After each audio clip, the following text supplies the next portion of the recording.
Good morning students and welcome back. Today we will continue learning history lesson number 9, heritage management. Yesterday we have finished learning sources of history, their conservation and preservation, and some famous museums. Today we will finish learning libraries and archives and about the encyclopedias. So now let's start first with the libraries and archives. Libraries are the storehouses of knowledge and information. That is, storehouses of the books. Library science is very closely related to management science, information technology, and the field of education. Libraries perform various tasks like collecting books, arranging them systematically, so that the readers can get books easily. The location of books will be traced easily and it will save time and efforts of reader as well as librarian. Then conservation and preservation of those books, dissemination of information sources, etc. Many of these tasks are completed with the help of computerized systems. To make a book available to a reader as per his requirement is the most important aspect of library management. The Royal Library of Ashurbanipal of 7th century, the Assyrian Emperor in Mesopotamia, the library at Takshila University of 5th century BCE, and the library in Alexandria, Egypt of 4th century BCE are supposed to be the earliest libraries in the world. The Saraswati Mahal Granthalaya in Tanjavur, that is Tamil Nadu, was built between 16th to 17th century during the times of Nayak dynasty. In 1675, Vyankoji Raje Bhosle conquered Tanjavur and established his independent rule. Vyankoji Raje Bhosle and his successors kept expanding Saraswati Mahal Granthalaya. Sarfoji Raje Bhosle contributed the most in this expansion. In 1918, the library was renamed as the Tanjavur Maharaja Sarfoji's Saraswati Mahal Granthalaya. That was library in his honor. There are several noteworthy libraries in India. National Library in Kolkata, Nehru Memorial Museum and Library, that is in Delhi, State Central Library of Hyderabad, Library of Asiatic Society and David Sassoon Library in Mumbai. Now let's learn about the archives. An archive is a place where ancient artifacts, books and documents are preserved in a scientific manner and are retrieved. Artifacts and documents which are not exhibited in museums or libraries but have historical importance are kept in archives. Archives provide documents to the government, research students, and local public whenever it is required. Technically, the management of archives is akin to library management. Akin means similar. So how archive and library is managed, same way the archive is also managed. The documents in the archives are preserved in their original condition and hence no changes can be made to it. Documents from archives are very reliable. The first official archives of India is the Imperial Record Department, which was established in 1891 in Kolkata. It was shifted to Delhi in the year 1911. In 1998, the then President of India, Honorable K.R. Narayanan, opened the archives for public. The documents have then been preserved here in chronological order from the year 1748. It includes records in English, Arabic, Hindi, Persian, Sanskrit, and Urdu languages. It also includes records in Modi scripts. These records are classified in 4 categories: public records, oriental studies, manuscripts, and private records. Government of every state in India maintain independent archives. The archives of Maharashtra state government has branches in Mumbai, Pune, Kolhapur, Aurangabad and Nagpur. There are about 5 crore Modi documents related to Maratha history in the Pune branch. These documents are referred to as a Peshwa Daftar. Now let's learn about the encyclopedia. Encyclopedia can be defined as a systematic compilation of words, information or knowledge on various topics. It is similar like dictionary and is used in alphabetical order, but vast information data is available in encyclopedia. Now let's see benefits of encyclopedia. Encyclopedias makes vast volume of knowledge accessible to readers. It can help in satisfying their curiosity. Encyclopedias provide fundamental information on any topic in order to understand it properly. Thus, the reader gets motivated to read extensively. Encyclopedias make the existing knowledge easily accessible to scholars and researchers, and also highlight the research areas which have yet not received enough attention. Encyclopedias are arranged either in alphabetical order or according to the order of topics. The type of order is decided by keeping the convenience of readers in mind and the ease of accessibility to the information. An index at the end of the encyclopedia is very convenient in this regard. Accuracy, meticulousness, objectivity, standardized format of presentation, and updated information are the criteria for designing a structure of an encyclopedia. The encyclopedia can be created either by a single editor or an editorial committee. The articles in the encyclopedia are written by the subject experts. Now let's see the types of encyclopedia. The very first is dictionaries. You all are aware about the dictionaries. You have used the dictionaries and you know what is the use of the dictionary. It gives meanings of words, synonyms, and etymology. There are various types of dictionaries. Comprehensive dictionaries, dictionaries which include only certain types of words, dictionaries of terminology. Terminology means related to the terms which we can say as a definition. Then there are thesaurus. Thesaurus are similar like a dictionary, but as compared to dictionary, there are more vocabularies available in thesaurus. Then talking about the etymology. Etymology is learning about the origin word, from where the words are originally derived and what changes or development it has taken in the history. So that is called etymology.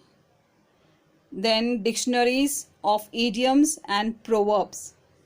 So there are varieties of dictionaries available. Now second one is comprehensive encyclopedia, which is also known as Vishwakosh. Actually the word encyclopedia in Sanskrit means kosh.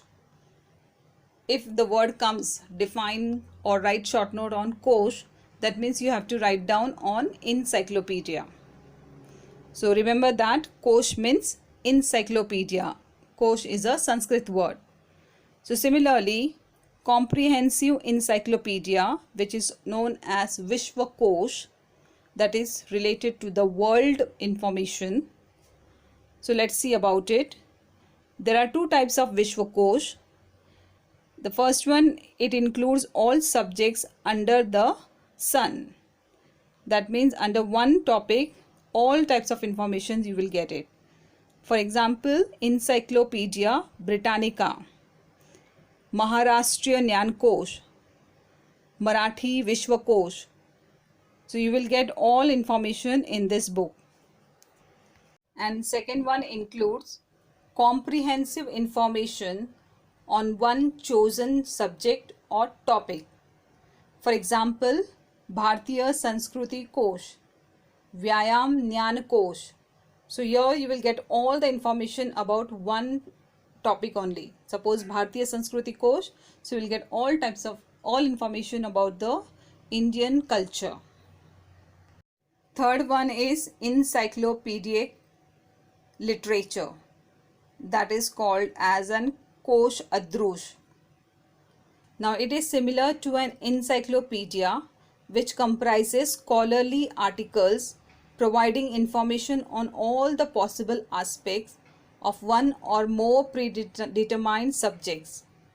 That means on one particular topic a vast knowledge is being written. So you must be having like a volume 1, volume 2, volume 3. There are 50 volumes, 200 volumes, many in detail the information is written. So that's why it is called as an literature part. For example, Maharashtra Jeevan volume 1 and volume 2, then Seher Pune volume 1 and volume 2, then yearbook, that is Manorama Times of India. So in such encyclopedia we will get the vast knowledge in one particular book only, but it is not one book. The books volume 1, volume 2, like it is part 1, part 2 written in various books. Now let's learn the fourth type of encyclopedia, that is indexes.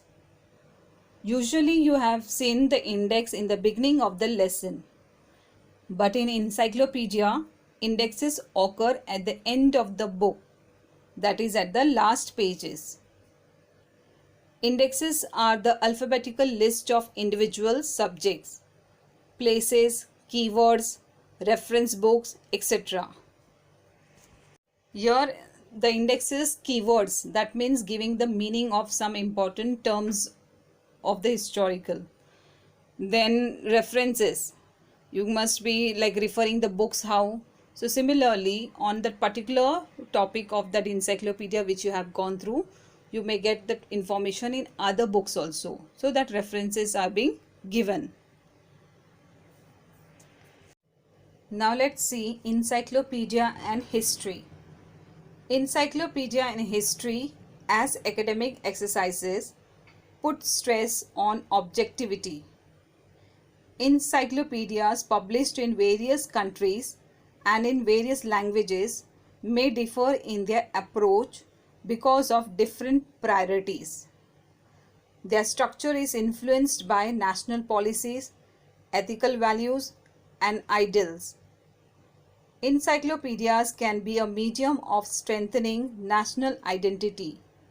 For example, Bharatiya Sanskriti Kosh, edited by Mahadev Shastri Joshi, making knowledge in full spheres of life accessible to everybody. And it can be one of the major drives behind the creation of encyclopedias. An inspiration to gain and spread knowledge motivates either individuals or a group of people to create encyclopedias. Hence, encyclopedias are looked upon as outstanding achievements of a society. It is the manifestation of the collective intellect and creativity of a society. Now let's study about the encyclopedia on history related subjects. Students of history and research scholars find the meanings of words in encyclopedia which were used in the past but disappeared from present language in history encyclopedia. In such encyclopedia, events and names of people are given who made a good name for themselves along with the names of their women, sons, land, capital, etc. It also provides index on manuscripts, documents in alphabetical order. Now let's learn about the Charitra Kosh. There are a number of great people who have contributed to our society. The dictionaries which contain information on such people and their work is known as Charitra Kosh. In short, I have to say that is biography. So the biography written on particular person. So that is what known as Charitra Kosh. India has legacy of great people in the past and present. Raghunath Bhaskar Godbole wrote Bharatvarshya Prachin Aitihasik Kosh. Then Siddheshwar Shastri Chitrav wrote Bharatvarshya Prachin Charitra Kosh. That is in the year 1932. Then Bharatvarshya Madhya Yugan Charitra Kosh was written in 1937 and Bharatvarshya Arvachin Charitra Kosh in 1946, which was written in 3 volumes as an important Charitra Kosh. Now let's learn about the Jnana Kosh. Sridhar Venkatesh Ketkar edited 23 volumes of Maharashtriya Jnana Kosh. His role behind the creation of this Kosh is to broaden the intellectual spheres of Marathi speaking people, to enhance their knowledge, to widen scope of their ideas. They should attain maturity like people of developed countries. Now let's study about the Sthal Kosh. Sthal means place. Sthal Kosh are very important as they provide information on the place with details of the background events. Sthanopati, composed by Muni Vyas of Maha Anubhav sect, describes all the places visited by Chakradhar Swami, and Prachin Bhartiya Sthalakosh by Siddheshwar Shastri Chitrav are important Sthalakosh. Sthalakosh are helpful while writing history because it gives us information about the various peoples who have visited whichever places and what they have observed and what they have done in that place. All information we get it in the Sthalakosh. Next is Vishwakosh. The first Chief Minister of Maharashtra, Yashwantrao Chauhan, initiated the work of Marathi Vishwakosh. The work of making this Vishwakosh started under the guidance of Tarak Tirtha Lakshman Shastri Joshi. This work was initiated by Maharashtra Rajya Sahitya Sanskriti Mandal. Till date, 20 volumes are published of this Vishwakosh. The essence of universal knowledge get united in Vishwakosh. Next we shall see about Bhartiya Sanskriti Kosh. Information on cultural concepts, practices, institutions, religions, rituals is given in Sanskriti Kosh. Mahadev Shastri Joshi edited and published 10 volumes. It gives information on religion, sects, religious centers, festivities, rituals, methods of worship in ancient India. Now next we shall see Samadhya Kosh. There are encyclopedic texts explaining the terminology of history. Such texts are very useful for the teachers of history. School, colleges and university teachers of history can find ample opportunities in the fields of publication of encyclopedias. Samadhya Kosh is a reference book for the teachers who are teaching history in schools and colleges.